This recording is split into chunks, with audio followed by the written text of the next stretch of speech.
नमस्कार। दिन भर की बड़ी खबरों में आपका स्वागत है। मैं हूं शिवानी।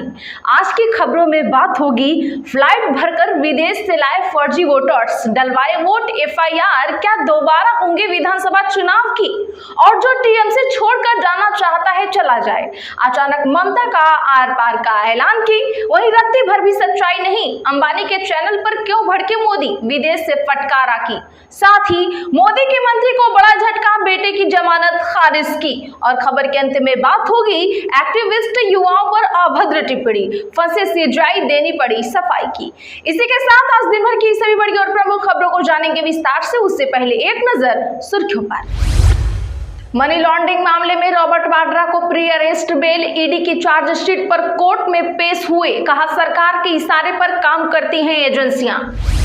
ममता के भतीजे अभिषेक बनर्जी के खिलाफ एफआईआर, आरोप चुनाव प्रचार में भड़काऊ भाषण दिए हैं। अमित शाह को लेकर धमकी भरा बयान दिया। ओडिशा में सिनेमा को मिलेगी नई पहचान, सीएम मांझी ने फिल्म नीति और ट्रेनिंग संस्थान बनाने का किया ऐलान। मोदी बोले ये दुनिया के लिए आपदाओं का दशक, पहले कोरोना फिर युद्ध, अब ऊर्जा संकट, हालात नहीं बदले तो गरीबी के दलदल में फंसेंगे लोग। जूते साफ कराऊंगा, बयान पर आजम खान को 2 साल के लिए जेल। अब तक 8 मामलों में पाए गए हैं दोषी। हाई कोर्ट के फैसले के बाद भोजशाला में हनुमान चालीसा पाठ हुआ।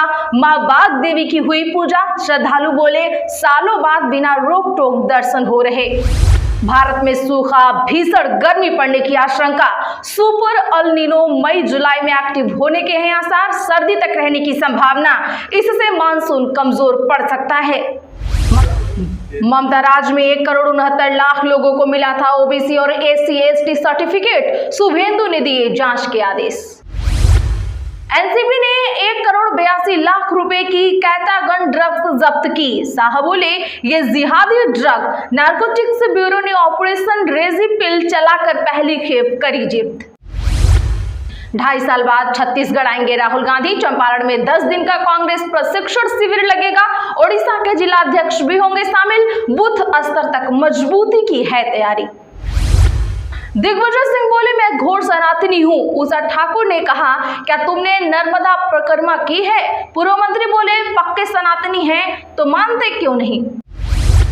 पाकिस्तान में पेट्रोल डीजल 5 रुपए हुआ सस्ता। पेट्रोल 409 रुपए 78 पैसे और हाई स्पीड डीजल 409 रुपए 58 पैसे प्रति लीटर मिल रहा। भारत में कल 3 रुपए महंगे हुए हैं पेट्रोल डीजल। बंगाल के आसनसोल में नमाज रोकने की अफवाह, भीड़ ने पुलिस पर बरसाए पत्थर, फिर चली है लाठी। यह बेहद संवेदनशील मामला, हमें बहुत चिंता है। अरावली पहाड़ियों को लेकर बोले सीजीआई सूर्यकांत। केंद्रीय मंत्री ने योगी की तारीफ, कहा बहुत सख्त हैं। सीएम बोले जाति में बांटने वाले आपके हितैषी नहीं। गोरखपुर स्टेडियम का किया शिलान्यास। भाजपा विधायक कार छोड़कर तांगा से चल रहे बृजभूषण के सांसद बेटे ने 3 मिनी बस खरीदी। केतकी सिंह ने चलाई scooty. NEET paper leak case में 9 लोग गिरफ्तार। पुणे की टीचर गिरफ्तार। एनटीए ने एक्सपर्ट तैनात किया था। छात्रों को बॉटनी जूलॉजी के कई सवाल बताए। पेट्रोल पर 3 रुपए windfall tax, diesel jet fuel पर ड्यूटी घटी। एक्सपोर्ट बैलेंस करने के लिए फैसला। देश में पेट्रोल डीजल के दाम पर असर नहीं। बिहार में 27 पेट्रोल पंप हुए बंद। पटना में लिमिट लगाई गई। गयाजी में 1 किलोमीटर लंबी लाइन। पेट्रोल की डिमांड 21% बढ़ी। क्या तेल संकट बढ़ रहा है। रिपोर्ट। ईरान पर अगले हफ्ते दोबारा हमले की तैयारी में अमेरिका। 50,000 सैनिक और युद्धपोत तैनात। ट्रंप के फैसले का अब है इंतजार। भोजशाला 700 साल से मस्जिद, धार विवाद पर ओवैसी का हमला। बोले बाबरी मस्जिद जैसा होगा फैसला।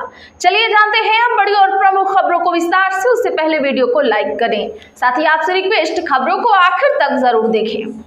मैंने फर्जी डिग्री वालों की आलोचना की। सीजीआई सूर्यकांत की कॉकरोच वाले बयान पर आई सफाई।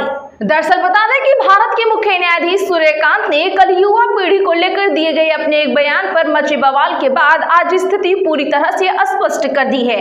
मीडिया के एक वर्ग की ओर से उनके मौखिक बयान को गलत तरीके से पेश करने का आरोप लगाते हुए सीजीआई ने पीड़ा व्यक्त की है।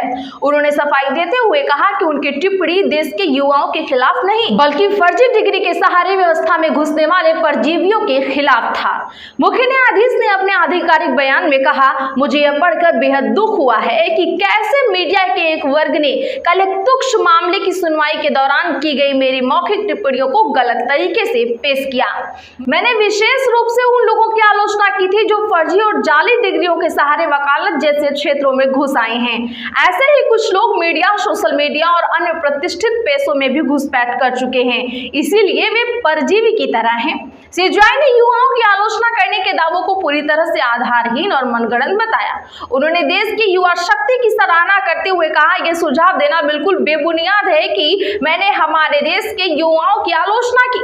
मुझे न केवल हमारे वर्तमान और भविष्य के मानव संसाधन पर गर्व है, बल्कि भारत का हर युवा मुझे प्रेरित करता है। यह कहना कोई अतिशयोक्ति नहीं होगी कि मेरे मन में भारतीय युवाओं के लिए बहुत सम्मान है। मैं उन्हें विकसित भारत के स्तंभ के रूप में देखता हूँ। फर्जी मतदान करने के आरोप में 10 विदेशी नागरिकों को पकड़ा, निर्वाचन आयोग ने दिए जांच के आदेश। निर्वाचन आयोग ने तमिलनाडु विधानसभा चुनाव में विदेशी नागरिकों द्वारा कथित रूप से फर्जी तरीके से मतदान किए जाने के आरोपों की जांच के आदेश दिए हैं।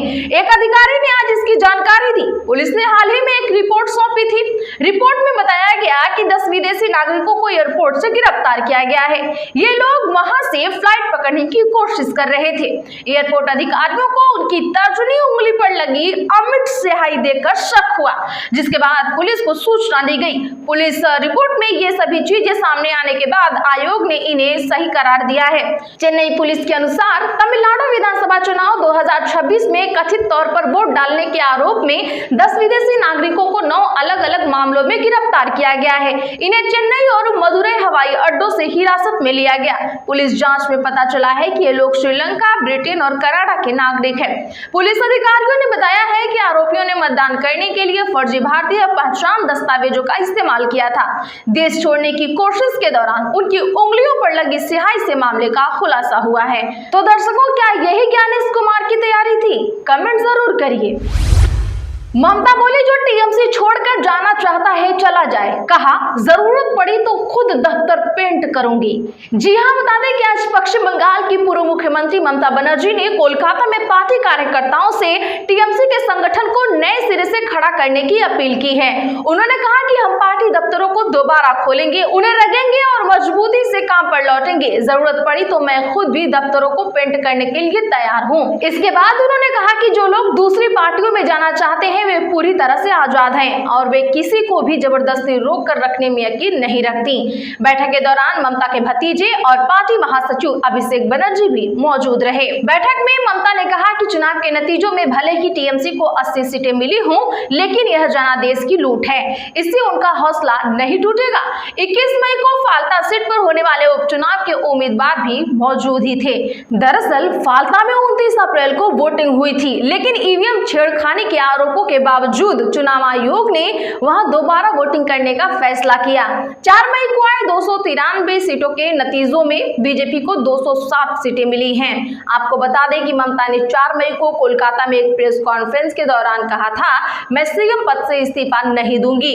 हम जनादेश से नहीं, साजिश से हारे हैं, इसीलिए इस्तीफा देने राजभवन नहीं जाऊंगी। चुनाव आयोग असली विलन है, उसने भाजपा के साथ मिलकर 100 सीटें लूटी हैं। अब मेरे पास कोई कुर्सी नहीं है, मैं आजाद पंछी हूं, कहीं से भी चुनाव लड़ सकती हूं, सड़कों पर रह सकती हूं। केंद्रीय मंत्री बंदी के बेटे की गिरफ्तारी पर रोक नहीं, पॉक्सो केस में कोर्ट ने अंतरिम जमानत पर टाला फैसला। दरअसल बता दें कि तेलंगाना हाईकोर्ट ने पॉक्सो केस में केंद्रीय मंत्री बंदी संजय कुमार के बेटे बंदी भागीरथ की गिरफ्तारी पर रोक नहीं लगाई। उनकी अंतरिम अग्रिम जमानत याचिका पर अब अगली वेकेशन कोर्ट में आदेश आएगा।